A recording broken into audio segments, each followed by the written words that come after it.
A dying child waits for a miracle, only to be turned away behind the scenes of Hinn's Stadium Crusades, a place tens of thousands call the gateway to healing, watched by millions who believe in instant cures.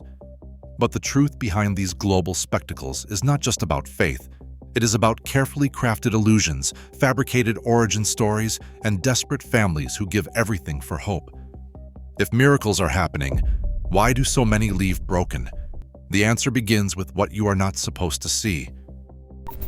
A mother carries her daughter Grace through a sea of hopeful faces, moving slowly toward the stage where the promise of a miracle hangs in the air.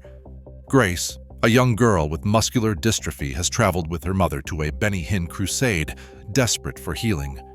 Their journey ends not with prayer, but with a question from a staff member. Has she been healed? When the mother answers no, they are told to return to their seats.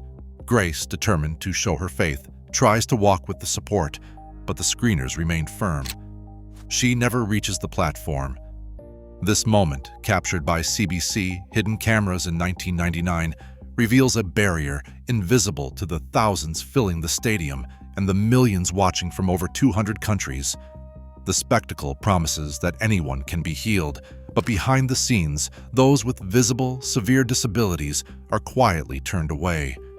The hope that draws families like Grace's from around the world is real, and so is the heartbreak that follows.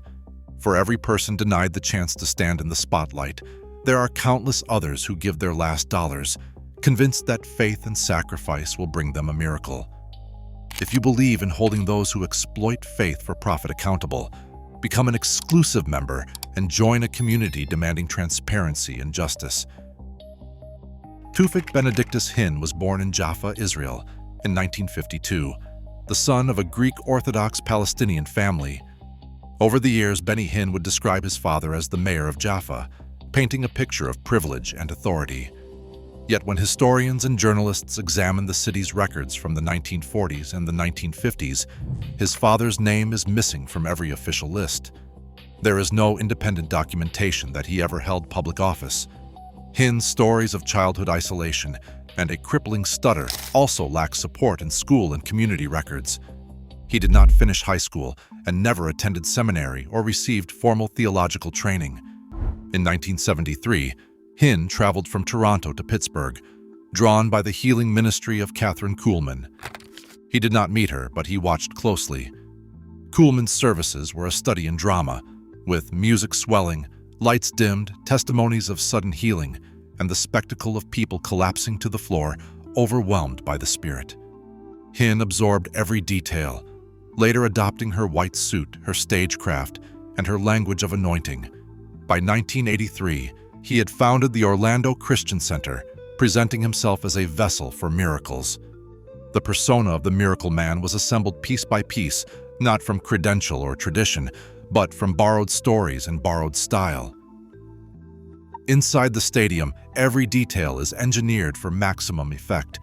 The music swells and repeats, building anticipation and softening skepticism. Hinn stands at the center, his white suit catching the lights, his voice rising and falling with the rhythm. Over hours, the crowd is drawn into a shared emotional current, expectation thick in the air. When the moment comes, Hinn announces that miracles are happening. Someone with cancer, someone with depression, someone tormented by spirits. The claims are broad, never tied to a specific face in the crowd. Only those who already believe they have been healed are invited forward.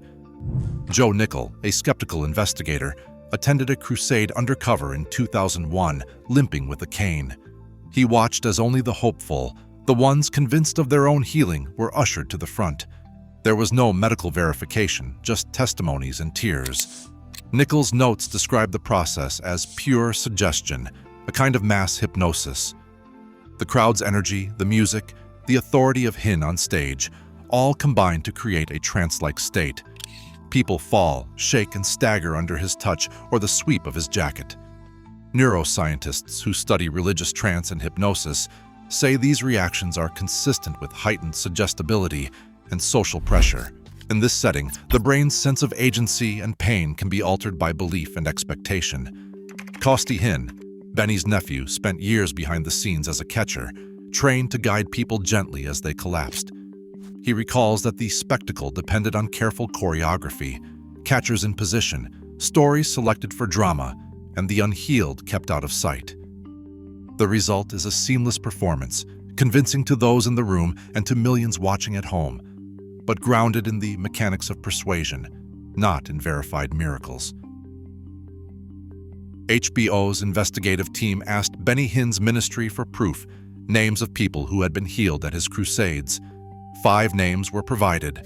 Over the next year, HBO producers followed those 5 cases, checking medical records, speaking to families, and consulting with doctors. Not a single one showed lasting medical improvement. Some reported feeling better for a few days or weeks, but the symptoms returned. The supposed miracles faded as adrenaline and hope gave way to reality. 2 of the 5 died within a year. One was a woman whose cancer returned almost immediately after the crusade and progressed until her death. The other was a 10-year-old boy, also with cancer. His parents had believed he was healed, but as his health declined, they blamed themselves, wondering if they had lacked faith or if they should have given more money. Another family, recent Hindu converts, donated $2,000 in hopes that their son's brain tumor would vanish. He died 9 months later. Rabbi Harold Kushner, confronted with these stories, responded with words that leave no room for doubt. He said that to profit from the suffering of the sick, to dangle hope before desperate parents in God's name, is not just cruel, it is unforgivable. The evidence left behind by these families is not a string of miracles, but a trail of heartbreak, guilt, and loss. The promise of healing did not deliver life, it delivered only grief. Benny Hinn's fortune is built on the hopes and donations of the sick and desperate. At its peak, his ministry brought in more than $100 million a year, all tax-free. The money flows into an empire of luxury. In 2013, Hinn bought a mansion in Dana Point, California for $3.8 million. Today, that property is worth nearly $9 million. In 2020, he added a condo in Palm Coast, Florida, valued at $2 million. His Gulfstream private jet, purchased for $36 million, racks up $600,000 a year just in maintenance. Hinn's own salary, by his admission, has topped $500,000 annually and sometimes reached $1 million. He travels the world, staying in hotel suites that cost $10,000 a night, with royal suites in Dubai going for $25,000. The cars, the private chef, the fleet of Mercedes-Benz vehicles, all paid for by donations, meant to buy miracles.